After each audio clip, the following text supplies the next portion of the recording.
tournaments are going to look like and what this is going to mean for our region and all that kind of stuff. I'll talk as much as you want.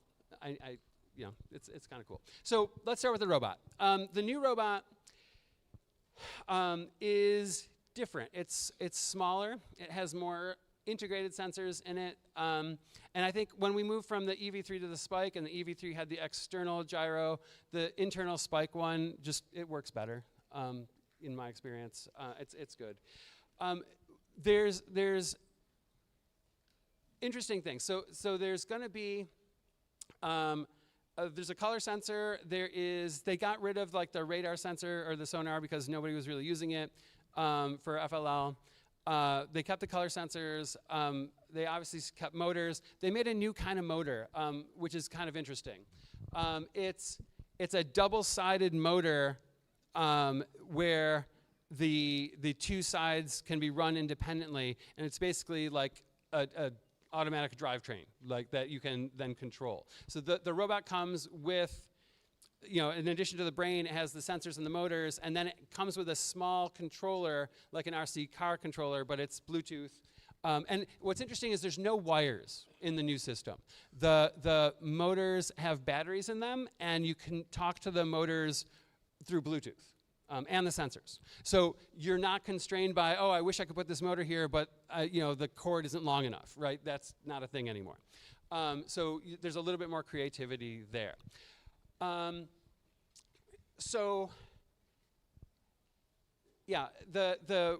new robot is going to interact with, they're adding sort of some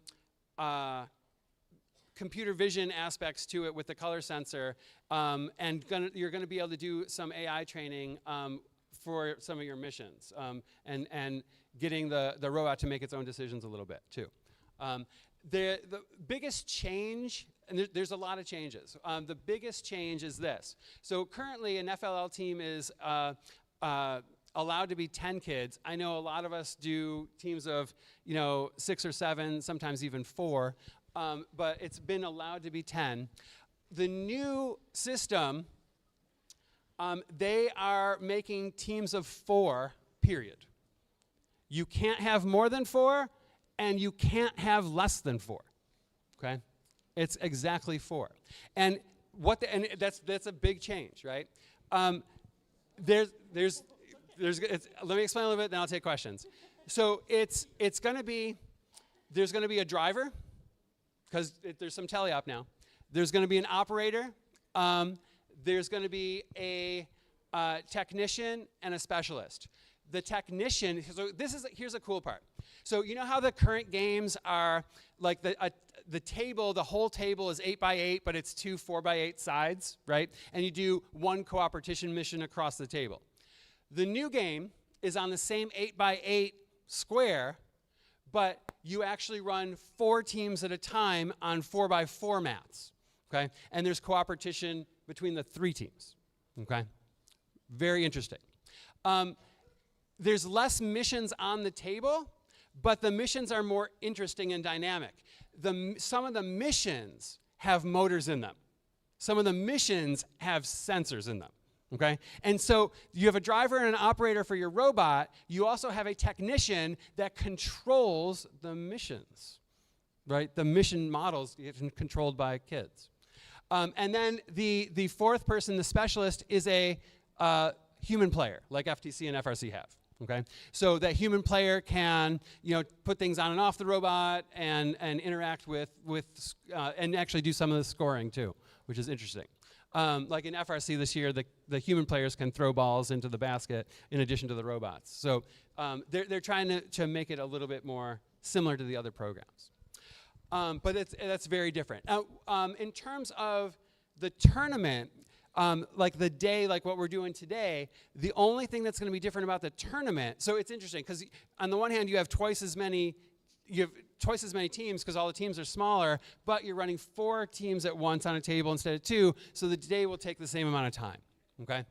One thing that we are going to be asked to add in is we're going to give you a match schedule early so you know who you're playing on the table with for all your matches, and we're going to actually build in time for you to talk to your the other teams you're going to be on the table with ahead of time to plan your cooperation missions and stuff like that. Okay, and that's a lot, again, like FRC and FTC, where you scout other robots and you talk to them before your match together to talk about how you want to play together, and that's going to be added into FLL now too. Okay. All right, there's that. I've got more, but that's a lot, and I'll just give you a second to process that. Anybody have any questions? Question? No? Okay, we're done. Do you know when this is going to be in effect? Yes. This is the new robot goes on sale in April. I pre-ordered 2. I tried as PDP to get one for here today, but like a whole bunch of people wanted them, they didn't have enough. So I'm gonna have some in April. And so most of you guys know my students. I have some older high school students that a couple times a year we do FLL coaching Zooms for our region. We focus on new coaches, but veteran coaches are allowed to come too. And my kids who mentor my Lego teams, we talk about how to start a team, how to run a team, how to manage scheduling. We do all that with people and answer questions. I'm sure we'll be doing, as soon as we get these new robots in April, we will do some coach Zooms for our region. We can even do, if teams want to do a team Zoom with us, we can show you what's going on and get and answer questions for you, that kind of thing. So, but to answer your question, so they're available in April. Teams will have, so what they're asking the PDPs to do is, so our region runs 10 qualifiers. They're asking for next year for 9 of those qualifiers to be Spike and 1 of the qualifiers to be the new thing. The next year it's going to be for us 5 and 5. The year after that it's going to be all the new thing. Okay, so you have 2 years left with Spike if you want it. After that, Spike won't be supported anymore for FLL. If you own Spikes, and I have a bunch, they're going to be supported tech-wise by Lego until 2032 or something. Yes, it's like 6 more years. If you were walking by the expo earlier, everything we took out today, like we had the spirograph and the Rubik's Cube solver and the maze robots and the arena robots, those are all, like when my FLL kids are done with their Spike robots and EV3 robots, my high school kids take those and make cool expo projects out of them. So, they have a long life. Yeah. How will this affect yaw angle? So great question. In my opinion, the Spikes are better than the EV3 at that. I don't know. I haven't seen the new guy. It does have the internal IMU though, so I think it'll be great. Okay, but we'll find out. How many teams are a district allowed to have? Super great question. So here's the this is a long answer.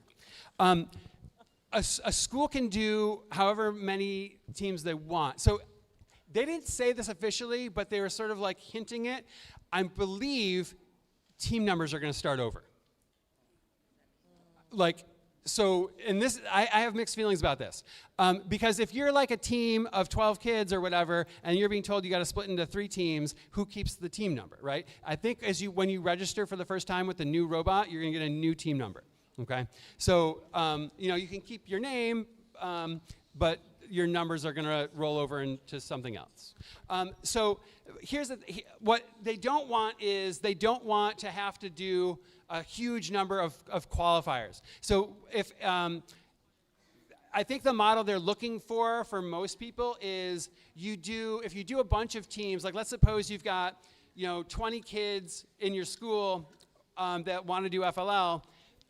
They're suggesting you do 5 teams, and then you have an inside the school or inside the district a little intramural contest to pick which 2 teams that you would then send on to a qualifier, right? So you would do some internal competition to decide who's going to go out into the world and actually compete against everybody else. So it's going to maybe potentially add another layer to the contest. So 2 questions. Yep. First, you said that they're going to use Bluetooth for all the different motors and stuff. Won't the Bluetooth get muddled at competitions? I don't think they'd be doing it if they were worried about it. I think, well, I mean, I don't know. We'll see. This is why I bought one. I bought 2 already. I want to play with them. Okay. But as I learn things, as my kids play with them and learn things, I will, we'll do some public Zooms with all your coaches will be on an email. If you guys want to, see it, we'll share. And then you said that the teams are going to be like just 4. Is that applying to FTC and FRC too? No. This is just for FLL. Okay. So here's what's interesting. Maybe let me say one more thing before we're focused on the 4. So that 4-person model. They also want the projects to be smaller scale so that just 4 kids can do them. So like in our region and a lot of regions, teams really get hung up on like creating some final product that they wow judges with, like this, we invented this, or we launched this company, or like this website, or whatever. And again, a lot of new coaches find all that stuff overwhelming. They're changing up the project so that they're defining 4 kind of modes or roles for a project, and the project is entirely, the grading of the project is entirely process-based, not product-based. So that group of 4 kids, when it's, time in your schedule to work on robot, they're totally independent working on the robot. When it's time to work on project stuff, they're totally independent working on that project. So with having more teams, but you don't like, if you turn one team into 4 teams, but you still only have 1 adult, Lego and First are assuming, and not assuming, they're building this so that one coach can do 4 teams simultaneously, because the kids don't need the coach, is the idea. Okay. Sarah's moving around.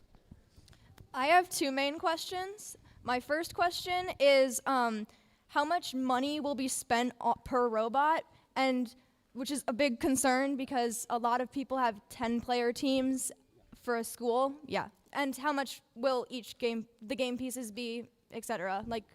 So my understanding is the new robot, what I believe it was 500, and the games were the same price they are now. They're smaller games, but it has electronics in it. So it's about, I think they're currently like $95 or $100 if you get them through First. So I think that's meant to stay the same.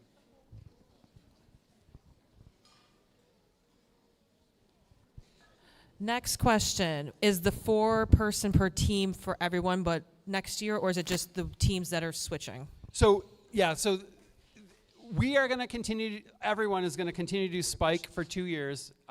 You can switch for next year if you want, but you'll probably have to travel, right? Because if we're only doing, so the reason we have 10 qualifiers is because you guys are all over the place in Western New York. We are only obligated to run one of the new games next year, and so if you're, depending on where you're from, that might be some travel to get there if you want to play that game. Most of the places will be Spike, and those will continue to be 10-person teams. So basically, for the next 2 years, there's going to be 2 versions of FLL. There will be sort of the legacy version using a Spike and 10-person teams, but then there will be the new thing, which is an option. And again, like I said, in year 2, it's going to be 5 and 5, and then in year 3, it's all the new thing. Okay. Is it only Spike, or can we use like Robot Inventor, or is it capped off at Spike and the new thing? So here's what's interesting. As you guys know, some of you have been using EV3 recently, right? The Lego games, they've always said you can use old stuff, right? Like you can, I mean, if you wanted to, well, they don't do the NXT anymore, but it was only like 2 years ago where they said you couldn't do it anymore. But most people are playing this game with Spike. There's a couple teams in the world still using EV3. For the new game, it's going to be entirely, you can't play the new game with a Spike. You have to switch robot platforms to play the new game. Okay? Yeah. Yep. Yeah. Oh yes, so you can use any parts you want. Okay, and thanks. Like I'm going to editorialize a little bit. I've coached FLL for a long time. I really like my students using Technic parts. They hold together really well. You got a lot more options. On the new robot, a lot of the blocks that come with the robot are standard Lego blocks, not Technic pieces, which I feel is super weird. But they've got reasons why they're doing that. But to Mike's point, you are allowed, so you can't use your Spike robot to play the new game, but you can use any parts you have in your collection to play the new game. Okay. What's going to happen to innovation? Yeah, so that was one of my questions on the call, because we were able to dialogue with FIRST and with LEGO. My question, I had two questions. My first question was, when I watch you guys compete, one of the things that really impresses me is that every single team has entirely unique ways to solve these problems. Some people have tiny robots, some people have enormous robots, some people have 2 attachments, some people have 14 attachments, right? You guys play this game very differently, and that's super enjoyable for people watching. My question to headquarters was, with a smaller game and more limited pieces and a smaller team, like all this stuff, I said to them, are you expecting the solutions to the game to become more standardized? And their answer was yes, which makes me a little sad. Okay? Hi. Okay. The judges need me for a second. All right. That's weird. I'll be right back. I can't answer Yeah, any of these. Yeah. I'll be right back. Okay.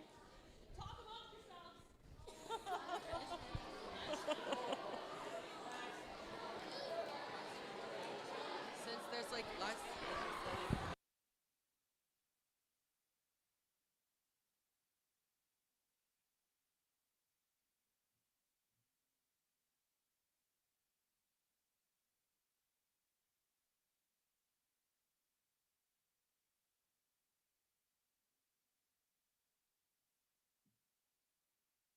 That would be appropriate. Hey guys, I think it's a fair. I got someone to give you a little story. Can we go back to our seats? Okay, it was like 3 seconds you got to talk. I'm sorry. All right, everyone say hi to Mike. Hi, everybody. My name is Mike Simmons. I'm one of the head coaches of Team 5356 TARDIS. It's an FTC team. We are a competitor with the local Electric Mayhem crew here at Nichols. Knowing that we had a little bit of time to kill, and knowing that all of you are robot kids, and robot kids are like the coolest kids in the state of New York, I wanted to let you know that because you're here, that means you're in upstate New York, on March 8th, which is a Sunday, the Excelsior region of FTC, should I make this fast now? Okay, it's an opportunity.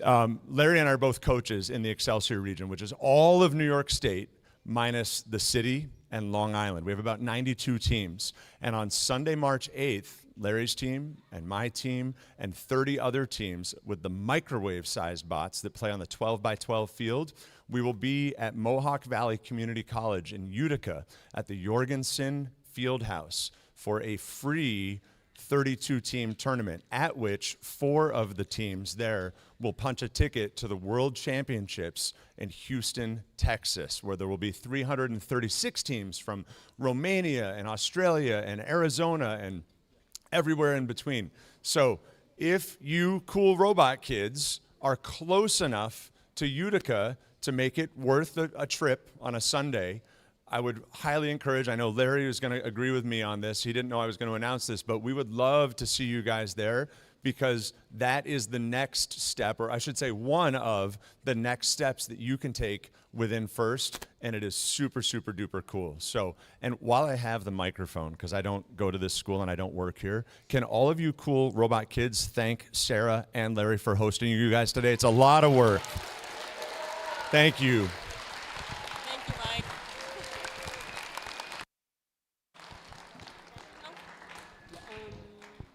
So actually, before the next, building off of what Mike said, the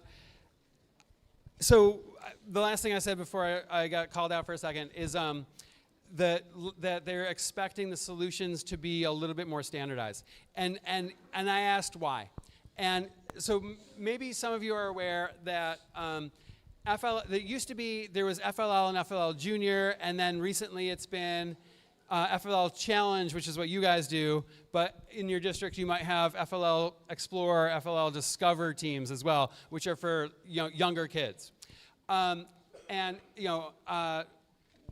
What's interesting is, and again, like, I'm just the messenger, don't yell at me, this is not my idea. What they're suggesting, what their plan is that they're getting rid of Explore and Challenge, okay? And they're doing, there's going to be something for the really little kids, but here's what's confusing. They're just going to call it FLL without anything else attached to it, which is going to make it super exciting for me because people are going to sign up for the wrong thing. And again, some healthy skepticism here. They're proposing, their plan is that the new FLL game that I'm describing to you will be for 3rd through 8th grade in the US, okay?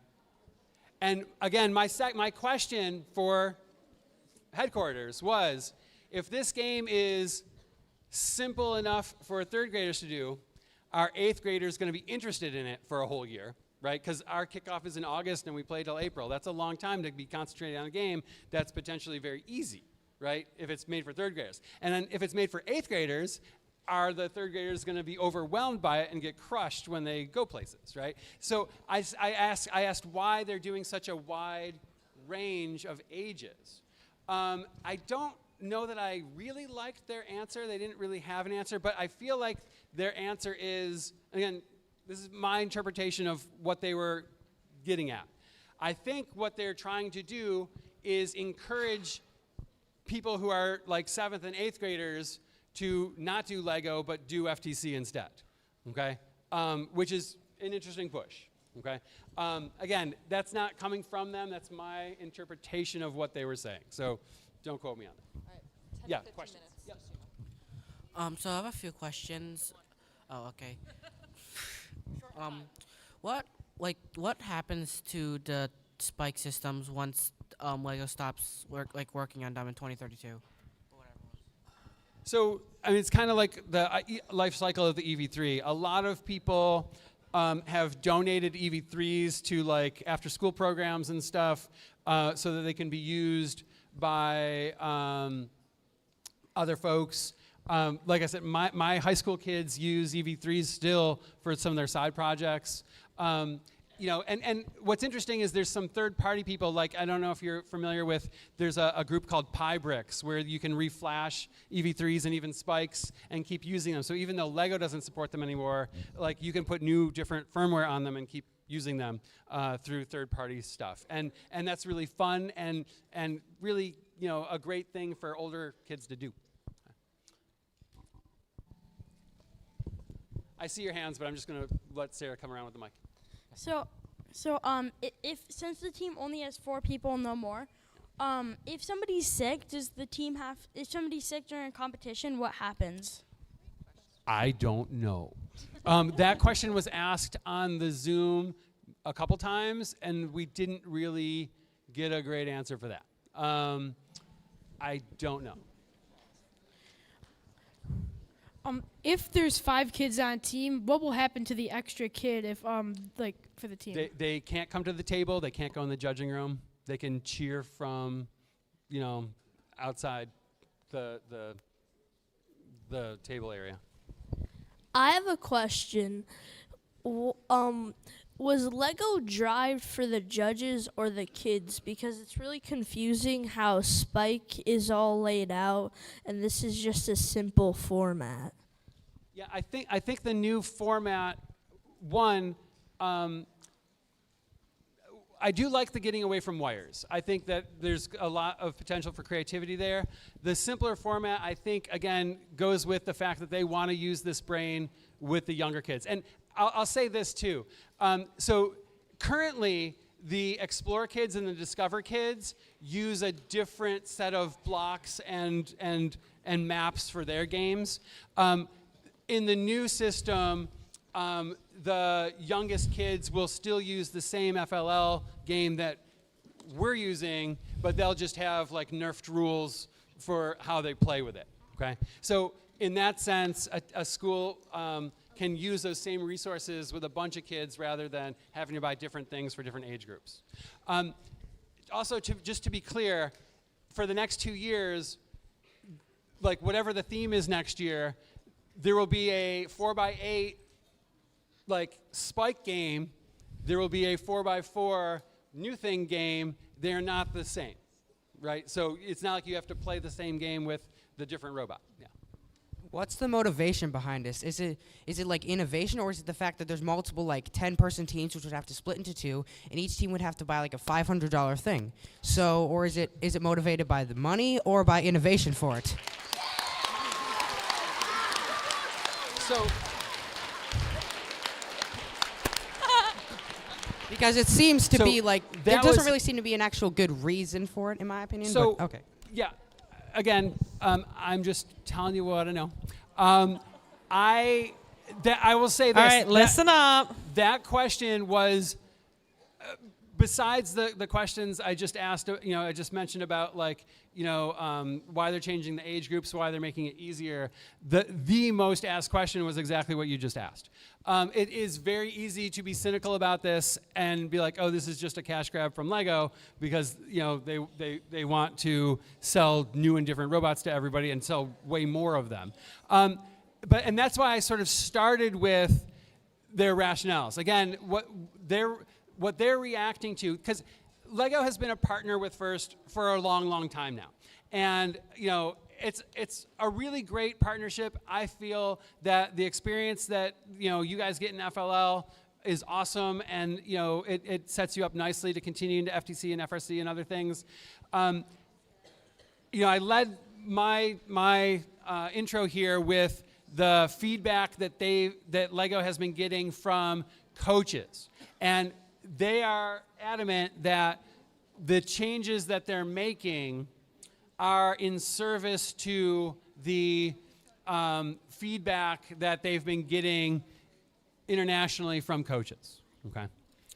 Side note, someone just read on the official FIRST website, it says 4 to 8 people on a team. That's that wasn't true 2 weeks ago. That's what yeah. Okay. It says minimum 4, but it could be up to 8, but Interesting. I don't know if that means everyone can still participate. They just might be Yeah. like, that might solve the someone's sick. Yeah. Well, they heard that one a lot, so maybe that could be feedback that's to the good. someone's sick. There's extra kids that can jump Yeah, in, but that's still good. maybe limit to who's on the Right. field would be my interpretation. Okay, that's good. Like teams don't, like some coaches don't have enough money to buy these. Like, so would those teams just get cut? I don't know. I know that there's going to have to be some creative solutions to how we're going to fund these things to keep going.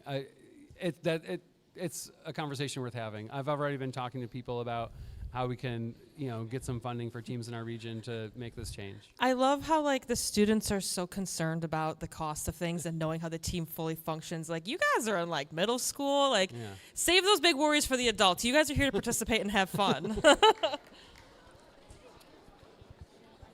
So will people who are continuing with Sprite be affected by any of these changes next year? No. So no, like 9 of our 10 qualifiers next year will be Spike, just like it is now. So you won't notice anything. We got one judge. I also wanted to make a point too is All right, 1 or 2 more questions, and then we'll the get whole ready to translate. point of FIRST is to prepare you for our future in technology and our future in STEM. Technology is evolving faster than before our eyes. So with that, the technology we're using has to evolve with us. So change can be scary. Change is different. Change can be expensive. It could be. Technology sure isn't cheap nowadays, but in the end, we're going to look back at this and remember like, oh, remember when they made that change? Oh my gosh. But in the end, things will work out. There are going to be bugs, but technology is evolving and we got to evolve with it. Are Are they coming down now? Okay. Judges are almost done. I promise we're almost there. Again, I've been doing FIRST for 16 years. Every time FRC has switched control systems, every time FTC has switched control systems, every time Lego has switched control systems, it's always been better. So yeah, but it's going to look very different. So yeah, roughly. So again, it's not going to be product based. It's going to be process based. So they're going to want to look at how you identified a problem and what research you're doing to try to address the problem. But they don't want a fully formed. They're not looking for a fully formed answer to your problem, like they do now. So you said that there would be 4 robots on the field at one time. Will it be Red Alliance, Blue Alliance, like it is in the older ones? Not clear. I think it's I think it's 4 independent things, and I don't know how much crossover there is either. I think it's just doing some missions at the same time or in a similar way. So instead of 2 teams competing at the same time, it's 4 teams competing at the same time. Yeah, it's basically instead of 2 on 2, it's like FTC is. It's like 1 on 1 on 1 on 1. Yes. Like for for the new robot, is it like a controller that you're controlling? So yes, and so there's a driver and an operator, right? So you don't do the whole thing that way. And they didn't want to tell us too much about the new game because they were basically running. There was some test groups, some teams were picked to be test groups and actually try this. They didn't want to tell us too much about it, but basically it seems like some missions, you can choose to do it as a teleop mission or an autonomous mission, and I think maybe your points are slightly different if you do it one way versus the other way, that kind of thing. Or you could do a mission by yourself, or you could do it cooperatively with another team on a table, and you get scored differently. So it's a lot. There's less missions, but there's more strategy. Hey, Larry. Very possibly, yeah. Yeah, so I think I personally feel I'm one of the coaches who's every year in the feedback said, I wish there was a teleop portion in FLL, right? And I'm excited for that part. We'll see how well it works. Larry. Yeah. Just a confirmation. You say that the innovation project will change, right? Yes. For next year. Yes. Regardless No, not for next year. Not for next. So in the new, if you play the new game next year, it's the different innovation project. If you play the Spike game next year, it's the same innovation project.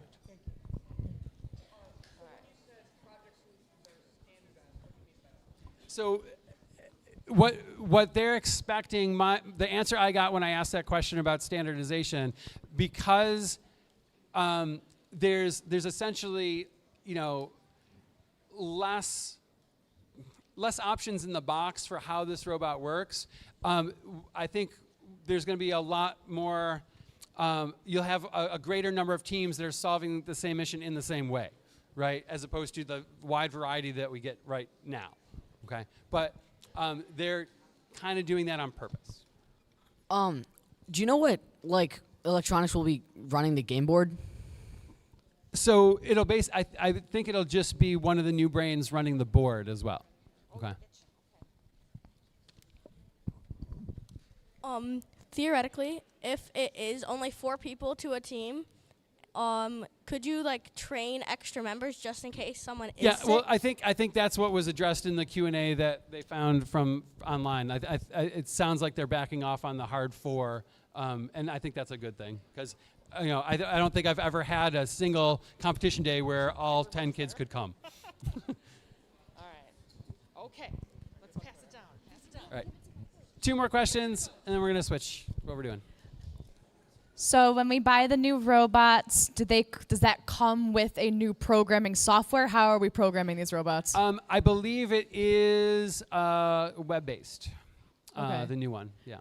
And then does each 4-person team that a school has cost a different registration, or is that like a school? Each team that would play. So if let's suppose your school makes 6 teams. If you run an intramural and just figure out, who are our best 2 teams that we're going to send to a qualifier. I don't think you need to register all 6 of those teams to. You certainly don't have to register teams to play at your intramural at your school. But then if you were to send 2 teams to compete with one of the events I'm asked to run, those teams that are moving on to that would have to pay to So register. we can only send 2 teams? Is that it? Or It'll depend region to region. Okay. I don't know. Okay, thank you. I mean, it certainly won't be like we currently have 180 teams in our region. We certainly couldn't, I don't know what would happen if we ended up with 400 teams. All right. I just want to know, why do we gotta pay like thousands of dollars to get AI in a robot? Like, it's the exact same thing.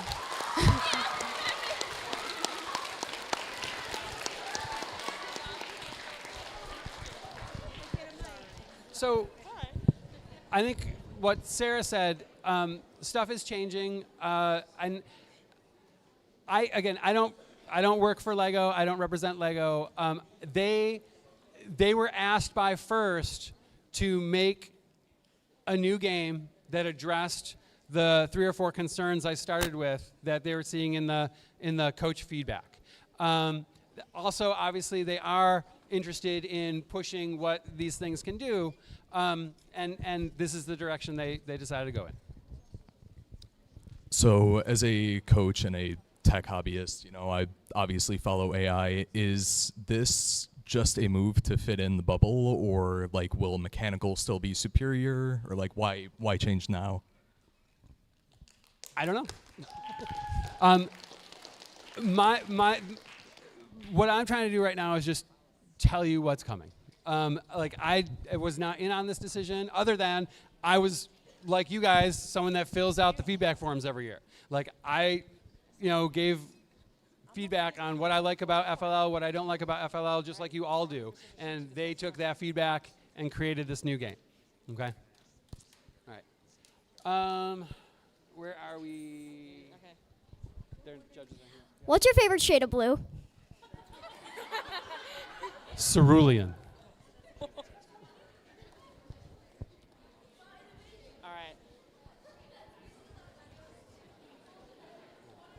Are we gonna get all the fun questions now? You have a good one. Oh, he's got a good one. It's about the innovation project. Here we go. Wait, why are they changing the innovation project?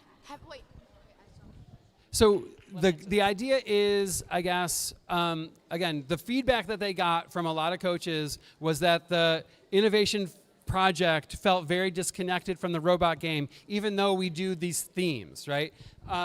And a lot of feedback from new coaches in particular was the onboarding process for a new coach trying to figure out how to coach a team to do a competitive innovation project was not insurmountable, but really, really hard. And they want to simplify and standardize that process a little bit to make it a more even playing field and an easier entry point for new teams. So, what size will the robot be? It's a little smaller than it's a little smaller than the Spike, and part of that is there's no ports in it, right? Because everything's wireless on the robot, right? It's smaller than the Spike brain. Yeah. It's definitely smaller than the standard Spike. I'm starting to see more judges come down. So, I guess here's where I'll end this. So, we've got 2 more years of playing with the spikes on sort of what they're calling the legacy way to play on the 4x8 tables. What's really interesting is, so again, my official role, I'm a program delivery partner. I help facilitate running these games in our region for all of you. I don't make the games. I don't get paid for this role. I just, I want you guys to have fun learning how to do engineering and science projects. So my role is going to continue to be what it has been.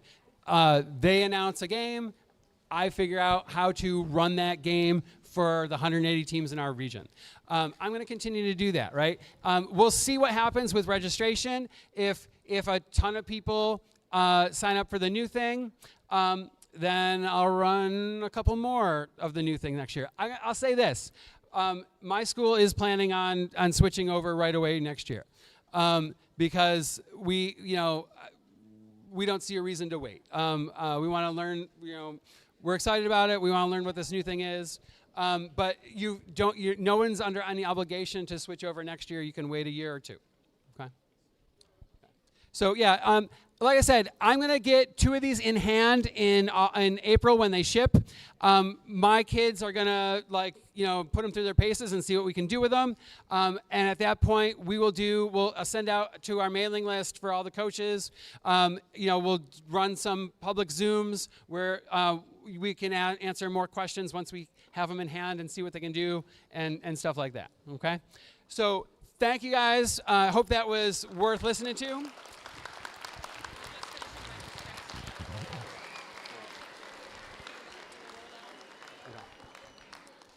So the judges are just wrapping up some stuff, and they'll be down soon. Keep your seats, and we'll get on with the actual closing ceremony when all the judges come down. I just wanted to take a moment and thank everyone who asked questions. You guys had some really awesome questions. You guys were super respectful. Everyone else was respectful while you were listening. That's some awesome, gracious professionalism we have there.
Okay, while they're finishing their last minute things, I've got the script. So, before we get started, Nate is going to show us the proper procedure for coming on stage to accepting an award. So, Nate is in his seat. When his team number and name is called, he's going to stand. He's going to be excited. He's going to walk to the stage and fist bump our wonderful line of judges, refs, and volunteers. And he's going to walk back to his seat. Keyword, walk. We're not running. We're not tripping up and down stairs. We are staying away from the edge of the stair or of the stage. That's for me. And let's hope I don't fall off. I'm a little clumsy at times, so I'm going to be careful here. You're off. The live stream camera is over here so that grandma can watch, right? There's a cable here. It's taped down, but don't trip on that cable. Okay. Okay. Real quick before we get started with the formal presentation. So I sent out a couple coaches emails recently with some information. I just want to give a quick little update. So there's a lot of FLL teams in the world, a lot, and there's a lot of regions, and because of that, like, you know, sort of the grand prize venue for first teams is going to the World Championships in Houston. New York, so my teams are from everywhere from here to Syracuse, 180 teams in like 20 counties. But New York actually has 5 regions for FLL, okay? There's like 3 in the city. Like, it's crazy. Like, these blocks are a region. But so when we're, one of the things that has to happen on my end every year is, like, first we'll say, all right, New York's allowed to send 2 teams to Houston. And the 6 of us that all run regions in New York have to, like, you know, thumb wrestle and stuff to see who gets them. And so, not really. We share it and we pass it around and stuff. And because first exists for you guys and to have you guys have a good experience. One of the things that first started like 3 years ago, First was aware that more teams want to extend their season and keep playing. And they saw the model where, you know, people hosted their own regional off-season scrimmages. Like Electric Mayhem for like 8 years has been hosting an off-season FTC scrimmage and stuff. And that kind of stuff, there's FRC things that happen like all over the place too. Lots of people do this, and first noticed. And so a couple years ago, in addition to having the World Championship in Houston, they've started recognizing a bunch of these venues that put on really good postseason events, scrimmages, and they've become basically the buzzword that they use is the Premier League. They basically, you know, for teams that in order to get more teams from each region to be able to play more, because there's only a finite amount of room at champs, they're officially endorsing these sort of extra competitions that happen. They're basically invitationals, right? Not anyone can sign up to go, but if you do really well at an official event, you can be invited to these things. And what I had sent to your coaches a couple weeks ago, Two years ago was the last time our region had a champs invite. Last year we had a couple premier events. What I sent to your coaches a couple days ago was that so we're going to have 2 champs awards today, a first place and a second place. The first place team is going to get an invitation to the Robot Expo in Canada for FLL. It's going to happen in St. Catharines at the beginning of the summer. But I've been talking to the other PDPs and stuff, and I have secured us another premier spot. So we're going to be able to advance 2 teams today to Premier League, not 1.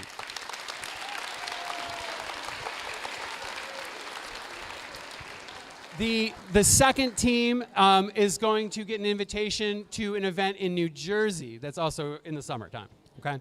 So so our other choices, because they actually give us choices. Our choices were California, Georgia, or New Jersey. And I went with New Jersey.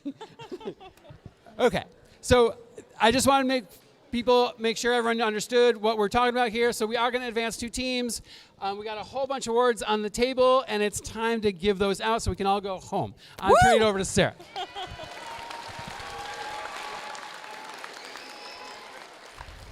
All right, here comes the script.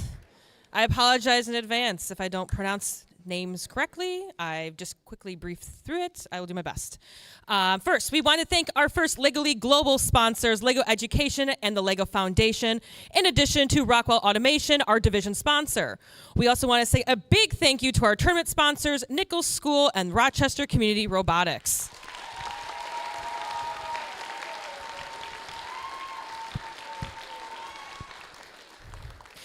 Before we get to the team awards, we want to take a moment to recognize our volunteers. Volunteers, please stand, or if you're already standing, wave to the crowd.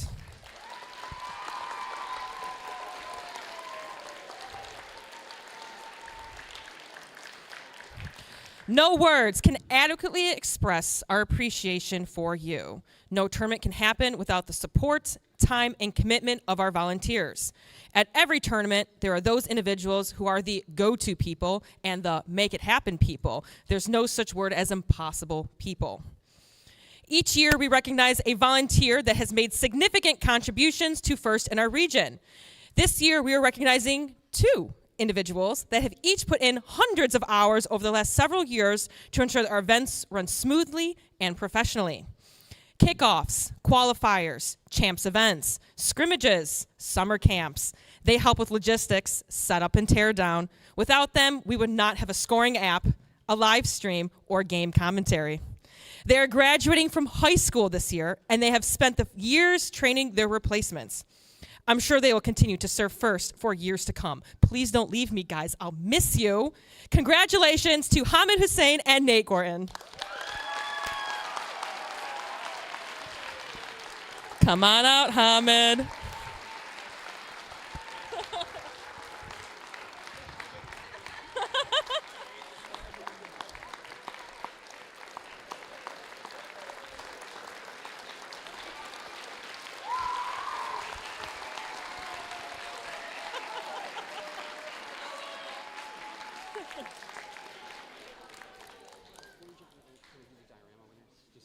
Oh, yeah. My turn again. One of the other things that we do sort of special here to make sure that everybody's having a good time and has their own way to participate and stuff, we've been doing this for years. We ask every team that wants to build a diorama that fits the theme. And we had about 20 dioramas today, which was awesome out of the 30 teams. They're all set up along the side for several hours earlier. They were fantastic looking. What happens is everybody had tickets in their welcome packet, and we asked people to put tickets in the envelopes for their favorite dioramas. And we have 2 Lego store gift certificates to give out today. Let's see. We've got the first gift certificate is 30. Okay, this is for team 4645 Oakfield High Tech Hornets. Come on up and get your certificate.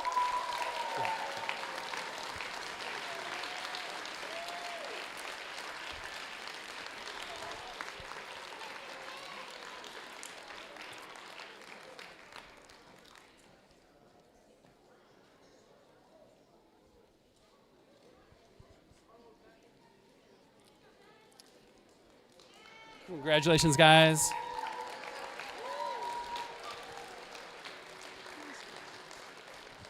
And our second team that gets a Lego Store gift certificate.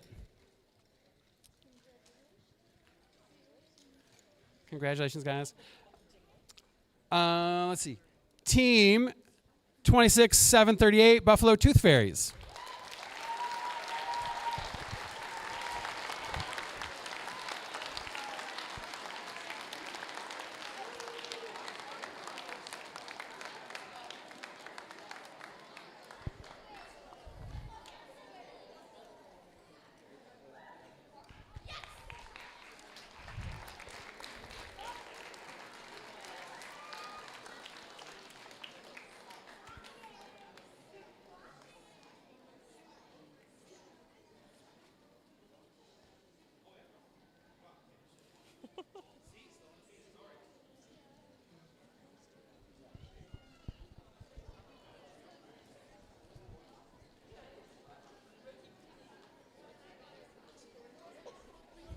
All right.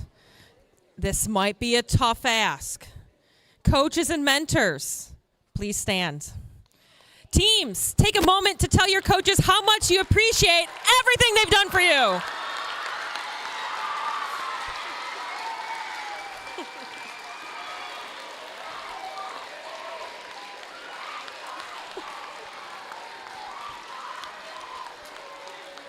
Wow, that's a lot of love. Coaches and mentors inspire their teams to do their best, both as individuals and together.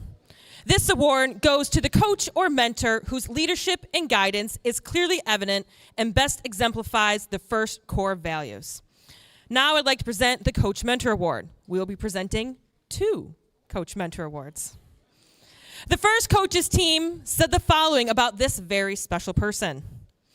Food, bingo, and hard work are a cornerstone. Sunday afternoons with pickleball and robot designs make our mentor the most kind and thoughtful person we know. That was in quotes. Team 70032, Coach Lewis.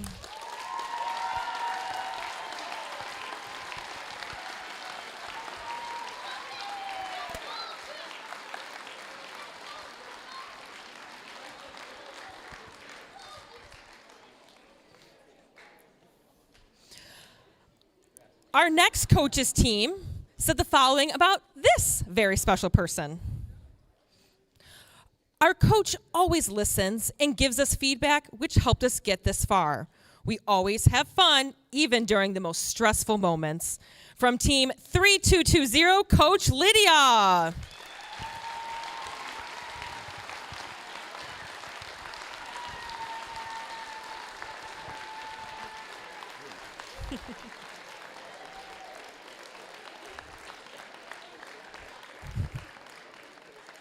She's got a lovely smile. She's so excited.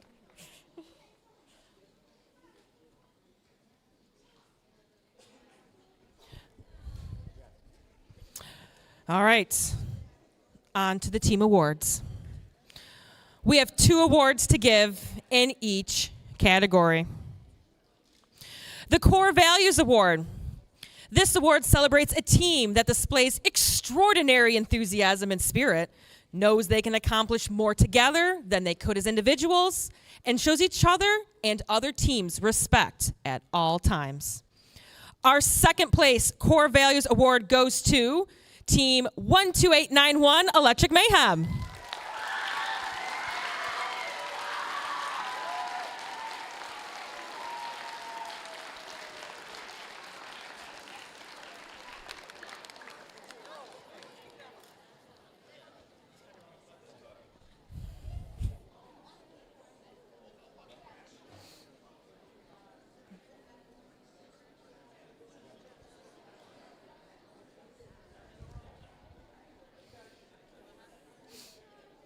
Now, who tried to trip me up with this one? I see what you did here.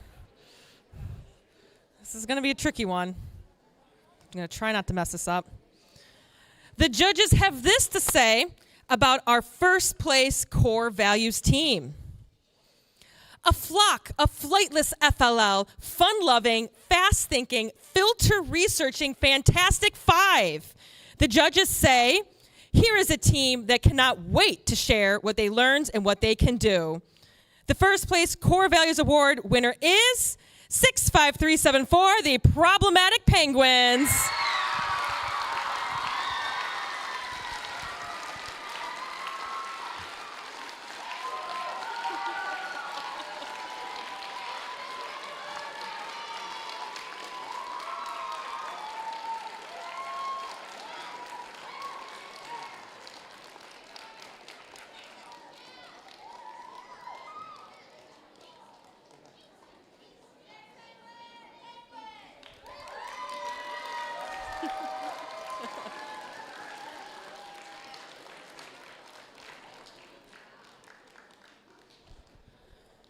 Next comes our Innovation Project Award. The Innovation Project Award. This team utilized diverse resources for their innovation project to help them gain a comprehensive understanding of the problem they identified, developed a creative, well-researched solution and effectively communicated their findings to judges and the community. The Innovation Project Award goes to, second place, Team 2048, currently assembled.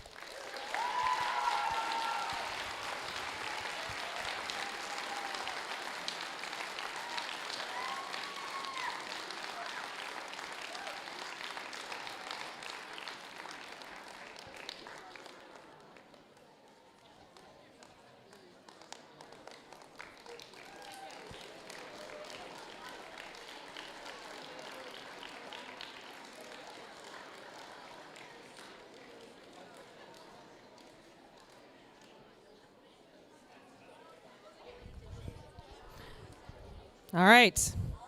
The judges have this to say about our first place innovation project team. This team developed an engaging archaeology-themed board game that invites players to explore the wonders of ancient cultures by integrating QR codes on the game cards. The QR codes created a seamless connection to informative websites about archaeological sites, artifacts, and hazards, enhancing their educational experience. The first place Innovation Project Award winner is 5715, just a suggestion.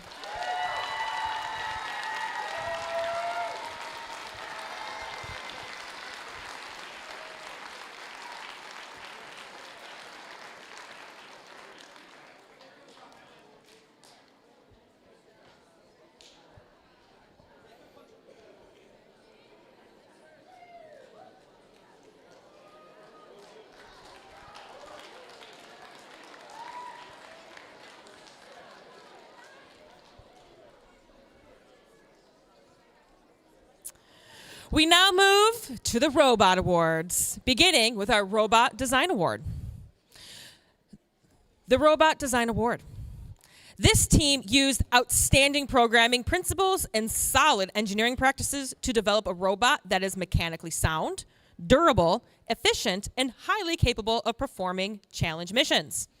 Our second place Robot Design Award goes to Team 3220 Cyber Owls.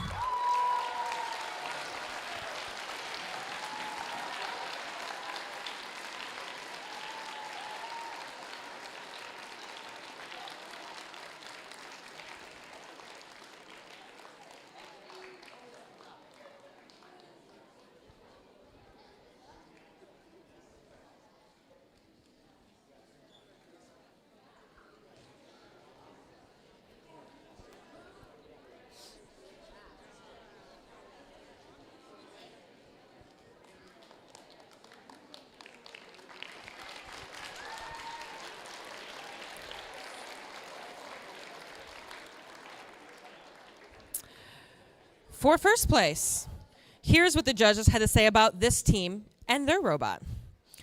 This team streamlined their programs by using color sensors and functions. They utilized slow motion videos to scrutinize their robot. They created attachments that demonstrated a great understanding of gearing and weight distribution. The first place Robot Design Award winner is 2673 Buff Tooth Fairies.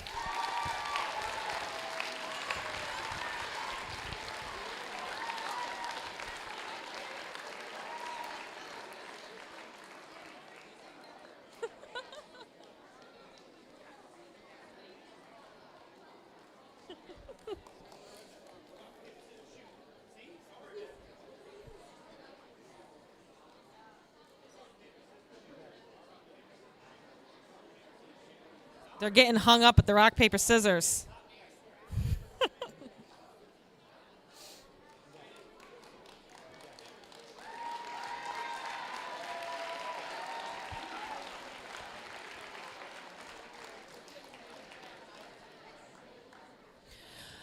All right, and now to our Robot Performance Award. The Robots Performance Award.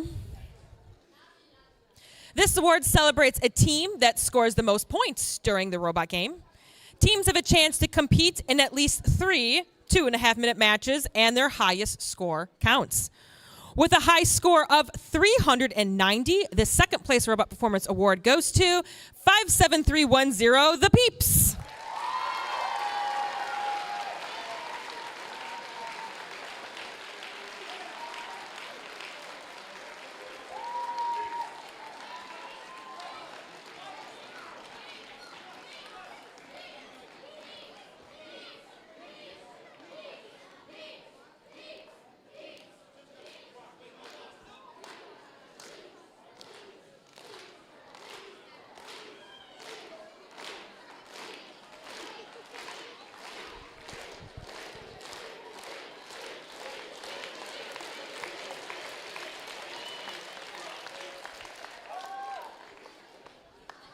Okay.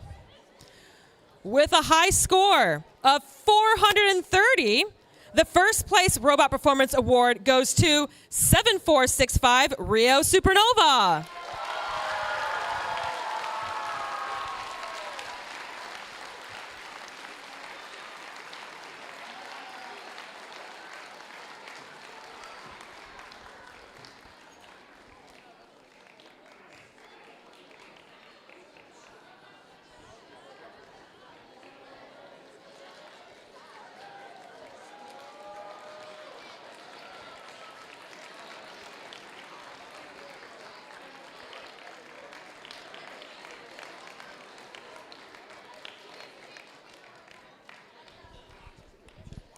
Okay.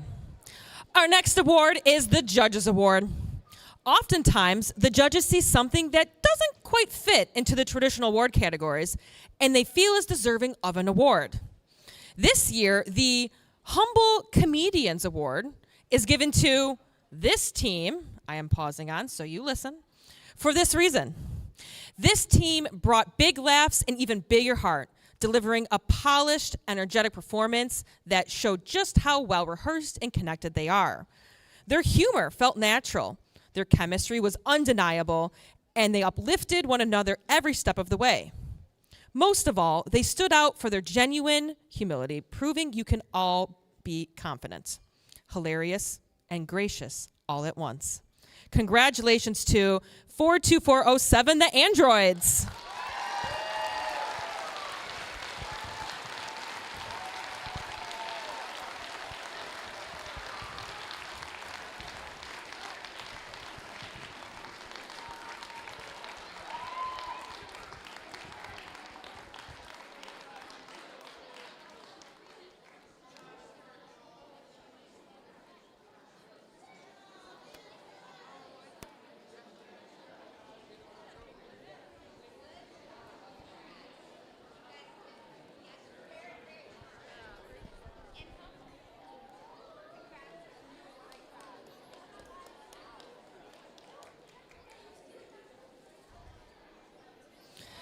All right. We know you are waiting patiently to learn what team has earned the most coveted Champions Award. But before we announce our final award, let's take a quick moment to acknowledge those teams who are with us for the last time. Please stand if you're aging out of First Lego League at the end of this season. We want to congratulate you for everything you've achieved.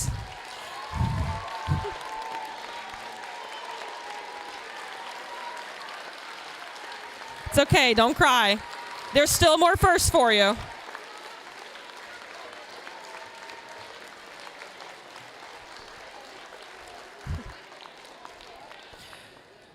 We want to congratulate you for everything you've achieved, and we hope to see you continue your robotics journey on a First Tech Challenge or First Robotics Competition team next year. Millions of dollars in scholarship funds are available to participants in those programs. Now, let's hear it for our first alumni. If you're a coach, volunteer, or supporter with us today and graduated from a first program, please stand and wave. Teams, we hope you join us in those ranks someday.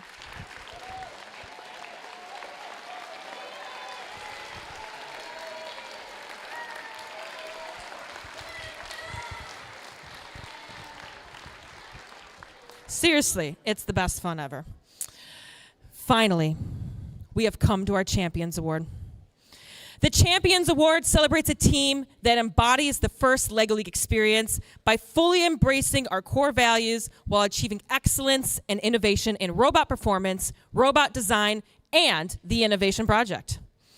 Our runner-up Champions Award team is Team 22251, Children of Apollo.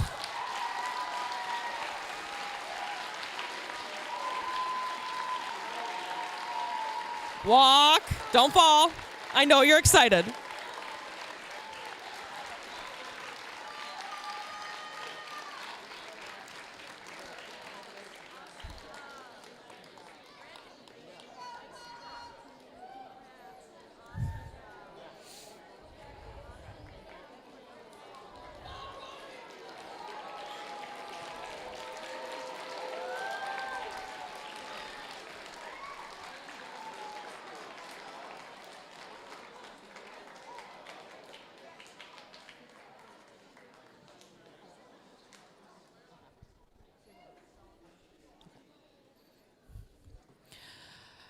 Our first place Champions Award winning team will receive an advancement to the Canada Cup of Robotics, which will be held at Canada Games Park in Thorold, Ontario on June 17th through 20th, 2026. They will also receive an invitation to demo the robot at the first robotics competition, Finger Lakes Regional at Rochester Institute of Technology on March 14th, 2026. It's a lot of fun. You should really go. The judges had the following to say about this stellar team. This team demonstrated a passion for public and accessible archaeology. Additionally, their robust robot and its advanced attachments paved the way to success. They truly dug deep to find sweet victory. The first place Champions Award and advancement to the Canada Cup of the Robotics team, Canada Cup of Robotics goes to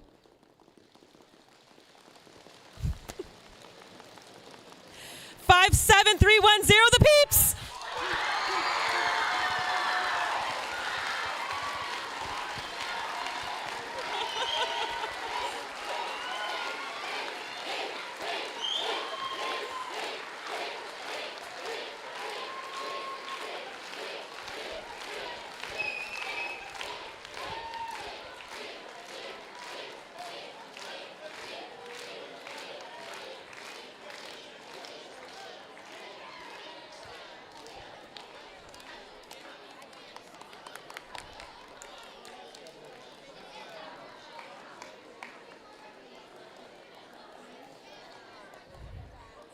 Wow. What a year. This concludes the award ceremony for this year's season, Unearth. Hey, stay with me. We got important directions still. I know, we're excited. We're almost there, I promise. We're almost done. Last page. We're almost there. Okay. This concludes the award ceremony for this year's season, Unearth, part of First Age presented by Qualcomm Season. Please join me in congratulating all the teams on their fantastic performance.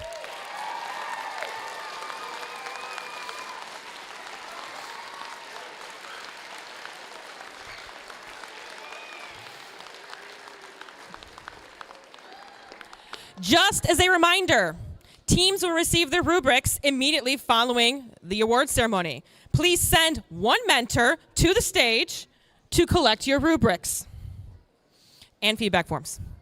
We hope you can join us next season for more STEM fun.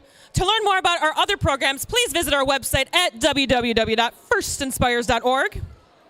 Thank you for being here and for supporting all these amazing students. We look forward to seeing you all again next year. This concludes our tournament. Thank you for sharing. Stay warm out there, everyone. Drive home safe.